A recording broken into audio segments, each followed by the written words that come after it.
Joseph Ghazal, I'm Chief Investment Officer for Prologis in Europe. Prologis is the global logistics real estate leader with 72 million square meters that we own worldwide, 87 billion under management. In Europe, we're just north of 16 million square meters, 17 billion under management. We own, develop, and invest in logistics real estate. Great. Kev. Kevin Mofid from Savills. I head up the industrial and logistics research team for Savills in the UK and potentially into Europe also. And the line I've been using recently is that 10 years ago, I've been doing this for about 10, 11 years. 10 years ago, nobody wanted to speak to me, and now we're the sector in a lot of demand and getting invited to speak at events like this. So there we go. Great, Raimund. Hi, my name is Raimund Paetzmann. I'm heading up the Zalando real estate team. I would consider myself as a kind of a digital and e-commerce native with 20 years in e-commerce before doing Amazon and now Zalando, all this e-commerce stuff, and I think it's an exciting time to be in the business of logistics. Great, Renata. Hello. My name is Renata Osiecka. I'm a founder and managing partner of IMMO Group, which is a real estate agency. We operate in Poland mainly. There's a team of 50 people, 5 offices. We cooperate on international base based on the platform of our partners from SIR, which is Society of Office and Industrial Realtors, and we are also with alliance with JRTV in UK. Great. Thank you, Renata. My name is Wulf Meinel. I'm the CEO of Frasers Property Europe. Frasers Property Europe is a relatively new kid on the block in Europe. We own logistics and light industrial buildings in Germany, Netherlands, and in Austria. And we own a portfolio of business parks in the UK. UK accounts for roughly 1.2 billion euros. Exchange rate seems to change quite quickly these days. And around 1.6 billion euros is focused on continental Europe only. 2 legs, logistics, light industrial, long-term income with the philosophy to serve our tenants and give their businesses a home. Logistics, we do developments, we own and we manage for third party. Next to our balance sheet, we operate an industrial REIT. This REIT has so far been invested only in Australia, in industrial assets, and has entered Europe last year with a portfolio transaction bought from us. I guess that's enough for the short look. Bartek. Hello, my name is Bartek Tulejko. I represent M4 Real Estate Agency. We operate on the Polish market in commercial real estate. But my background is primarily from supply chain management and logistics. I spent more than 20 years managing logistics operations activities in retail and on the logistics operator side. I started in the 90s in the logistics department of the Netto, that's the Danish grocery chain, quite big in Scandinavia, Germany, and Poland. Later I moved on to the management board of DSV in Poland, 5 years in Kühne+Nagel, where I was developing a services portfolio, and then last 7 years I spent managing supply chain and logistics operations for Osiecka, which is a home and garden retailer, very quickly fast-growing business, very strong, healthy business, also coming from Denmark. We were not in France, but already more than 2,500 stores, 4 billion euros turnover, and very, very strong and growing operation in Central and Eastern Europe. Okay, good. Robert. My name is Robert Dobrzycki. I am running Panattoni Europe. Panattoni Europe is a pure-play industrial development company focused on several countries in Europe. We are probably the most active player on the development side in Europe. We are based in Poland, Czech Republic, Slovakia, Germany, but also UK, with some plans to continue expand into Western Europe. Robert, let's start with you. So, in terms of the general market, again, you can see, I mean, we've been running sessions together and also with you, Joseph, actually, for a long period of time, and Raimund as well. How have things changed? We can see the number of people in the room here. Logistics on a big high still, but how have things developed since we last had this discussion at MIPIM, so in the last 12 months? It's obviously another year without recession. And obviously, it's another breaking record year in Europe in terms of volumes, net absorption. Also, we see on almost on each place we operate, vacancy rate going down. Construction costs still continue to go up. Capacities of contractors are very limited. Land is hardly available. So and demand very strong. So it's still very tight, expensive market. So different markets, different dynamics, but overall, the whole Europe performs amazingly and better than last year. And our volumes are historical high. We never had such volumes in Europe, and looks like this year is going to be even better. So it's still continue to expand, and the market is doing well. And probably our market is doing probably better than overall economies of Europe. Okay, that's interesting. And Joseph, in terms of obviously Prologis global business, in terms of the changes that you're seeing, are there things that comparatives for Europe that you're picking up also from North America and from Asia? Well, not to say the similar thing, but to add on this, we see the momentum really continuing, and our investors actually are increasing their allocation to logistics real estate. If anything, all of them are under-allocated to logistics as a sector, the real estate investors, and this is continuing, and the challenge for them is really to find the right products in the right markets. There is some products out there, but not all of them tick the boxes for them or for us also to acquire or to develop. So this is the biggest challenge, but the markets are tight, the demand is still here, obviously with, there are some headwinds, trade discussions, Brexit, US government shutdown, Germany, Italy being almost in recession the last couple of quarters. So there are some headwinds out there, but the demand from our customers, even in the UK, is still very healthy. I was just going to jump in there because we've heard record years for Panattoni, take up strong for Prologis, Ghazal, Goodman, Segro, whoever you want to talk about across Europe. But actually, we think that's going to continue for some time yet. And the reason that we think that at Savills, we've done some analysis, and if we take the UK as a case study, online retail in the UK is now 21.4% of all retail. That's the highest it's ever been in the UK, leading across Europe. We worked out that actually it was in 2012 when online retail hit 11% in the UK that take-up and demand for warehouse space grew exponentially. If we look at the online retail penetration rates across Europe, it's actually only Germany that's reached the same level that the UK did in 2012. France is getting close.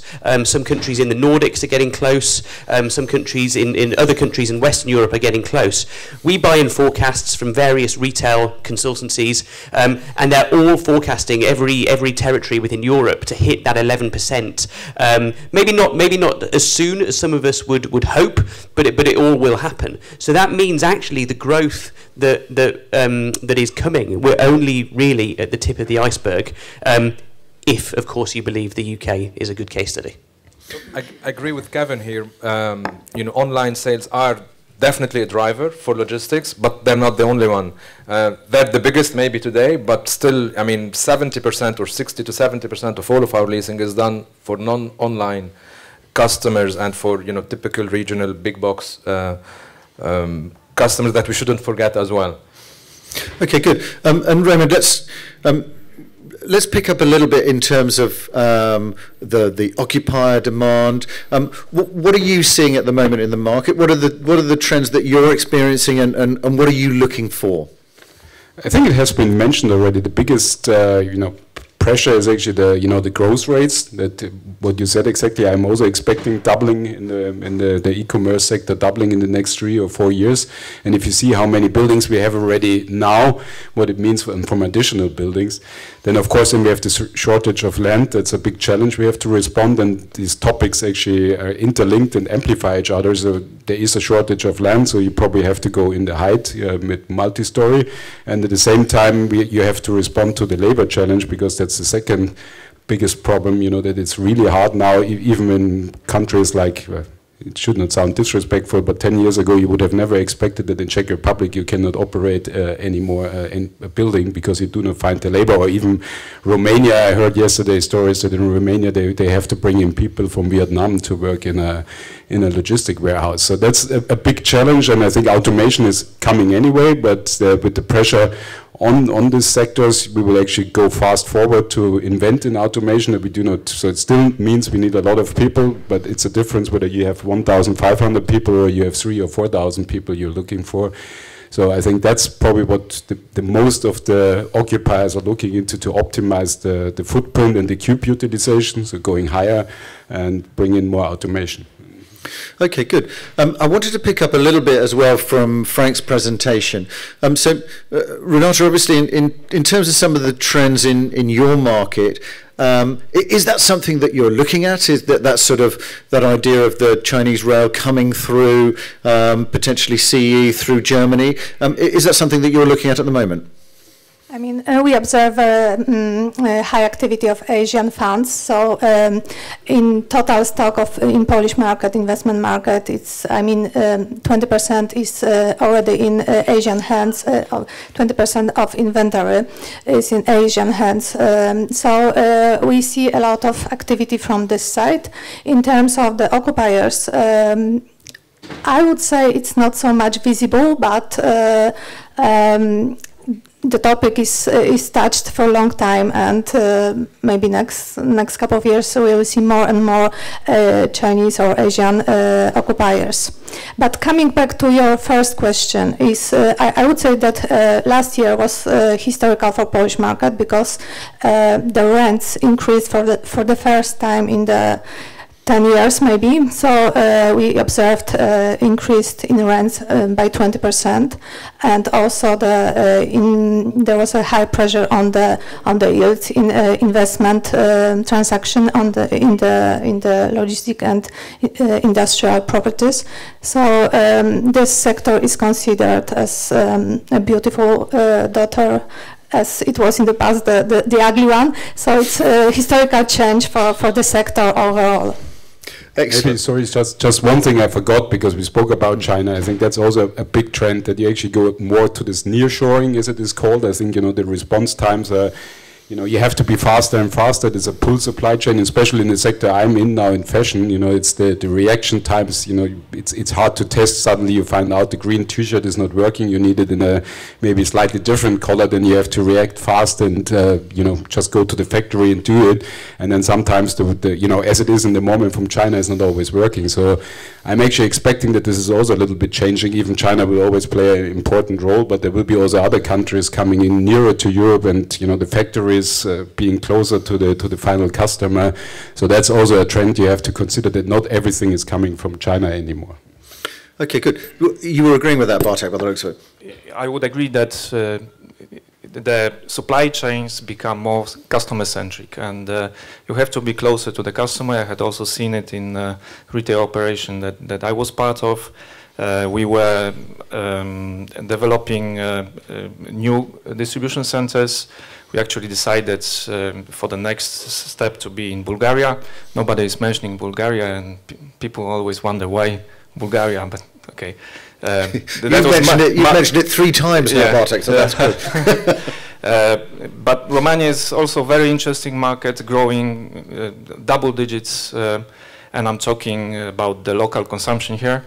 Of course, Poland is the place for regional distribution, like Zalando, Amazon distribution centers. They are not focused on a domestic consumption. They are focused on the customer, primarily in Germany, probably. But this is going also to change, and I think that we will see more and more the last mile playing real role. It's said that 75% of online customers are ready to pay premium for expedite delivery. So the customer now wants to have the delivery next day. There is some commodities that are traded, like the fulfillment takes place the same day. So I think this is the major trend, customer-centric, being closer to customer. Okay, good. Wulf, I was briefly at Eurologics yesterday, doing some interviews there with Prologis actually, and rents and potential for increasing rents was a very big topic in terms of the discussion. What's your best view on that at the moment in terms of rents? Well, thank you. There is a quite attractive situation for newly created product, whereas there is not much rental increase for existing or outdated stock, unless it is located in very important areas. So therefore, it is key if you want to capture increasing rent to create new product, where hurdles to entry have also significantly increased. It was mentioned several times already, and that is a situation we all face as industry, that land is extremely scarce, permits take longer, the reliability on the political system in all the countries you mentioned has not released, but just to the opposite have increased. So we have a mismatch of private consumer demand and the political system lagging and dragging behind. Okay. Just to interject on that, the one observation that we have on rents is actually, you know, the buildings, in the most part, we talk about locational obsolescence rather than functional obsolescence of these buildings. And I would actually just counter that point on the second-hand buildings, because again, in the UK, we're actually seeing very strong rental growth for very well located buildings that are actually 20, even 30 years old, because they are in actually the best position for logistics in the UK. Now, just the point you made on vacancy rates. With all due respect, the UK has always been a little bit of a special animal. So, I don't disagree. But just a point on vacancy rates, though, as well. However, because if we look at the States, if we look at other countries where rents have really increased, New York, for example, San Francisco, Seattle has a vacancy rate of close to 1%. London has a vacancy rate of 2%. Rents have increased by up to 100% in some of those markets. I would just implore people to look very strongly at very granular information about vacancy rates across Europe, because when the vacancy rate tips above 10%, it becomes an occupier's market. When the vacancy rate is below 10%, it's a landlord's market. So depending on who you are, Raimund will obviously want a higher vacancy rate, perhaps, depending on who you are and where you want rental growth to come from. I would just say look at the vacancy rates for the buildings. And just maybe to add a little bit to what Kevin here is saying, I don't think we differentiate between new product and old product as it comes to rent growth. On all of our portfolio, actually, we're seeing rental growth if it's well located, irrespective of age. And glad to hear that rents have picked up in Poland last year, finally, after some time of, I think, subdued performance. So glad to hear this in the right location, obviously. We've seen last year in Europe close to 5% rental growth on average in the 12 countries we operate in, and we're expecting to see similar numbers as well this year.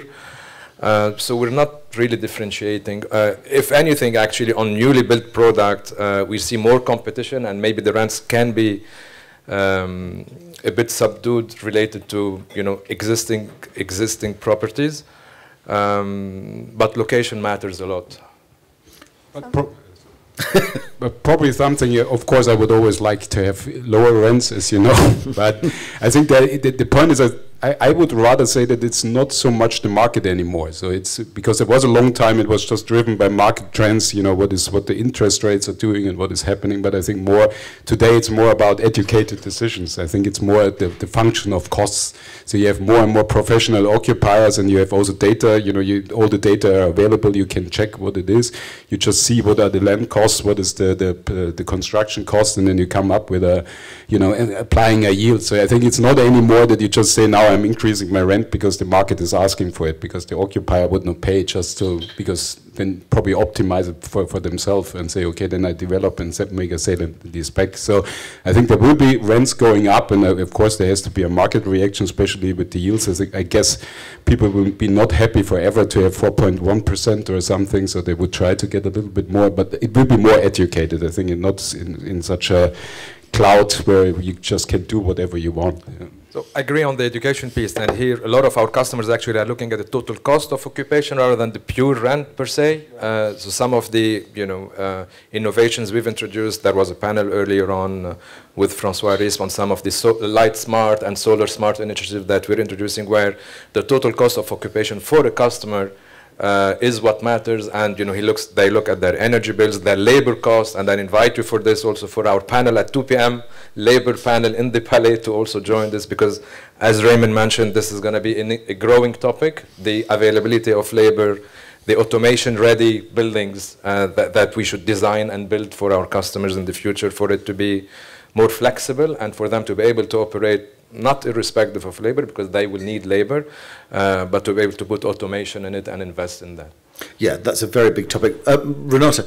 Yeah, I wanted to comment on the rents, because we have also different experience in Poland, especially in the areas where we can create a competitive environment where the land supply is still available. So very often the new product cannot reach that rent level which is offered by the old product because of the pressure on the cost, on the construction cost, labor cost, and land cost. So I would not simplify this topic so easy, even though the vacancy rate is 4%, so it should be landlord market.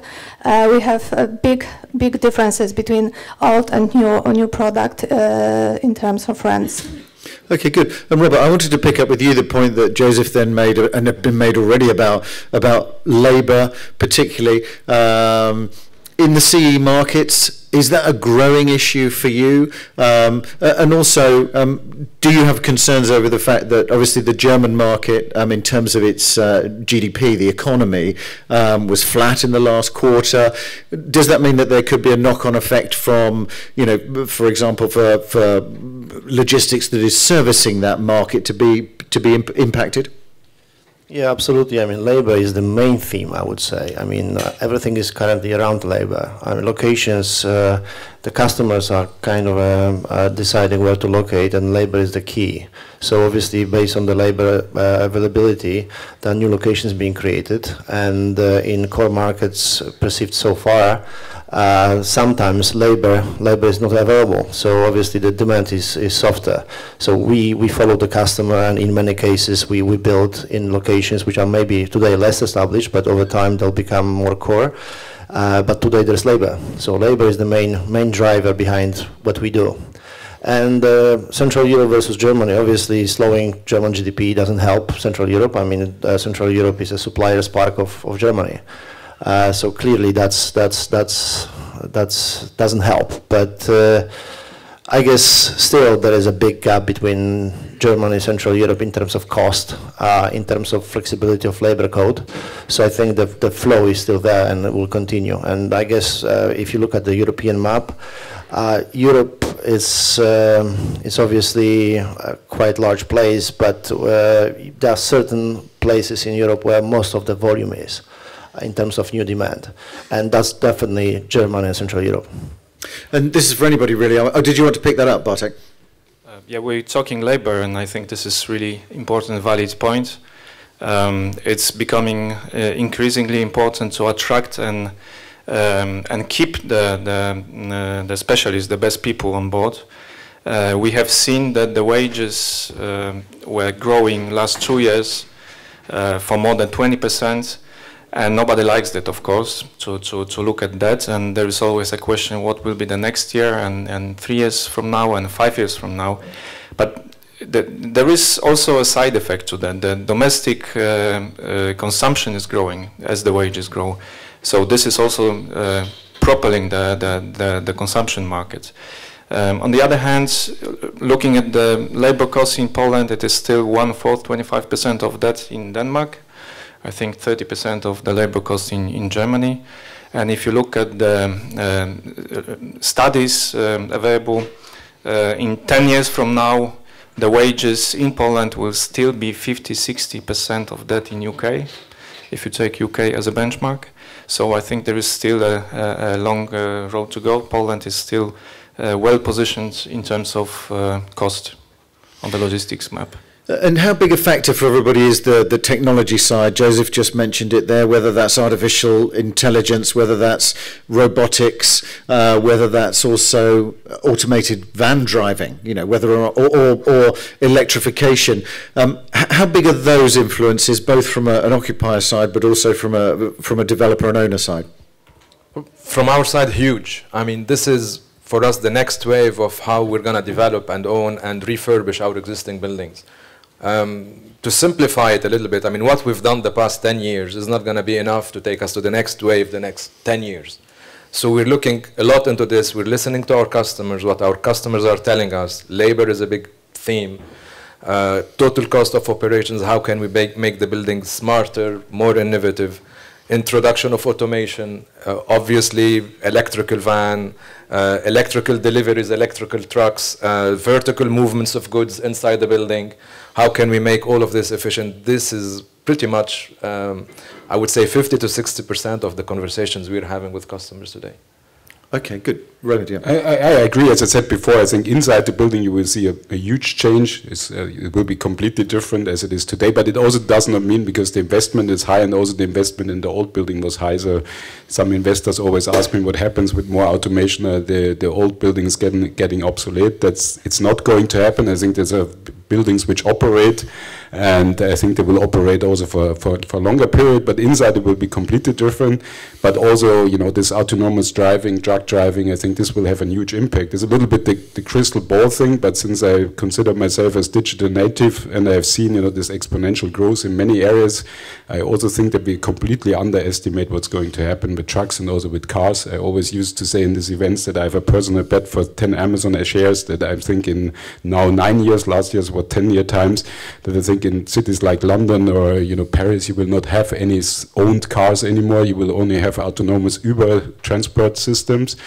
It's probably a bold bet, but I think if you see how technology changes, that's what I'm expecting. In an autonomous truck, there's also pressure because you cannot find the truck drivers anymore. You have you know, you have traffic jams, and I think this will be a huge impact on the locations, because if you have a truck now, you consider something like almost 55 kilometers per hour with all the brakes they have to do, and if suddenly you can say maybe 85 or 90, that makes a big change, you know, and suddenly, you know, the locations are getting closer together. So I think that will be a huge trend, but very difficult to say today. Yeah, I totally agree. Automation will ultimately have to lead to efficiency in space.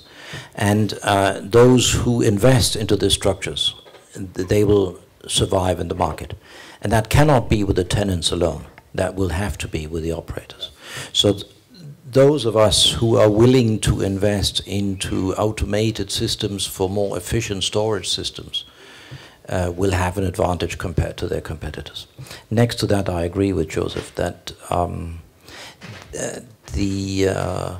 the outlook will, however, in addition, also require or see tenants asking for environmentally friendly buildings. Do you do anything for water storage? How's your climate in the building so that the employees active in this building have a better feeling for what they do? So what was originally a very simple big box investment is becoming more and more a sophisticated real estate investor class. Okay, good. This is also a big topic for the investors. What is the part of the building? What is the part of the specification of the tenant? And I mean, the buildings are more and more expensive. The multi-story warehouses are already recognized as e-commerce asset class, a little bit different than typical logistic buildings, but talking to customers, occupiers, their expectation is that some of the improvements will be financed by the developers, which still probably those two words are not ready for everything, but this gives the sustainability of the buildings.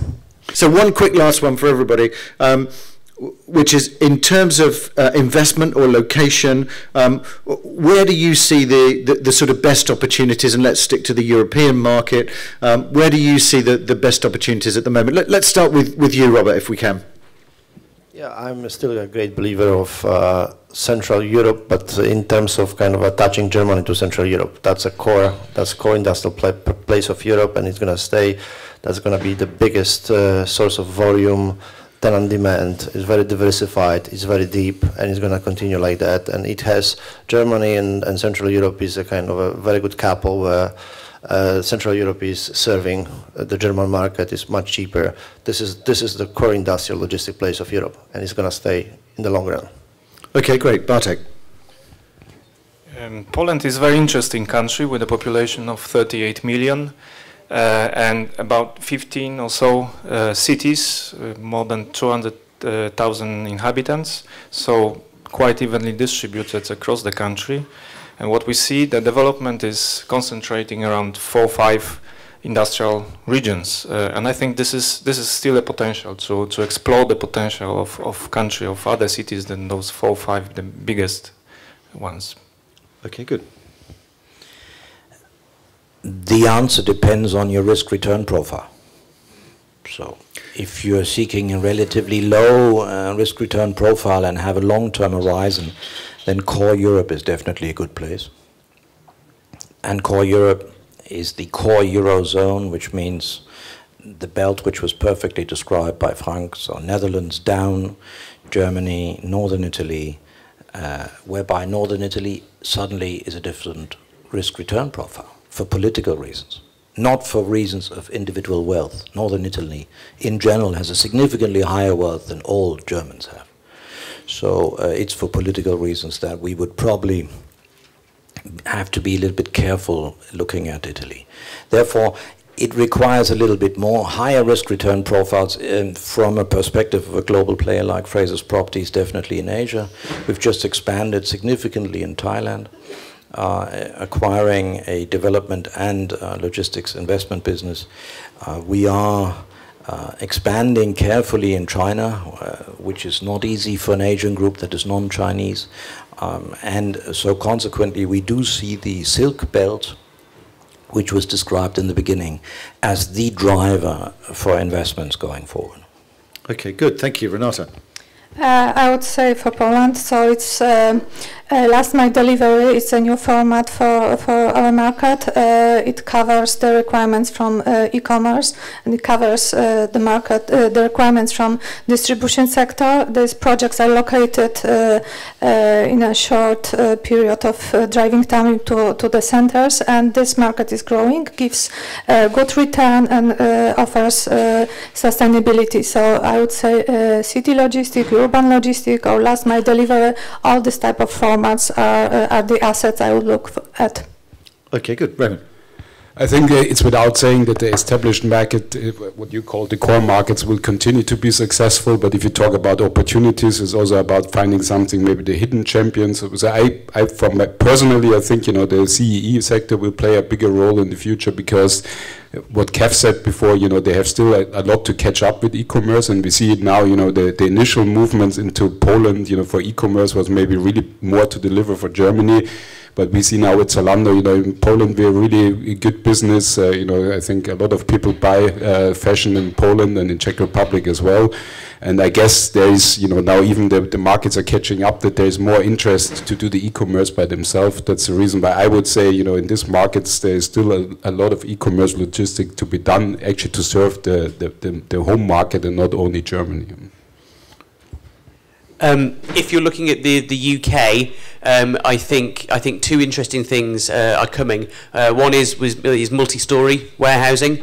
So if you've got particularly Asian investors who have experience of doing that in the Far East, could benefit from first mover advantage in the UK. Again, in the UK, we're looking at mixed use, industrial-led mixed use. So the concept of beds and sheds, retail dental, things like that, where you're mixing uses, is something that, again, first mover advantage could be very interesting in the UK market. And then just to reiterate my point that I made earlier, look for that 11% online penetration across Europe, because again, if you believe the case study that we've put out, when it hits 11%, that's when you'll start to see a surge in the demand for warehouse space. Great, Joseph. Yeah. So obviously, pricing and returns need to make sense for the product you're buying. So we're a market player, and active in the 12 countries we're in, and we're actually buying in all those 12 countries any opportunity we can find. We buy core to value add, as well as last touch or urban logistics as well. So we're active on all those, and obviously returns expectations for any of those is not the same, but we have the capabilities and the means to do on all fronts. And we've been doing this, we're still buying today in all those markets. Okay, great. Thank you.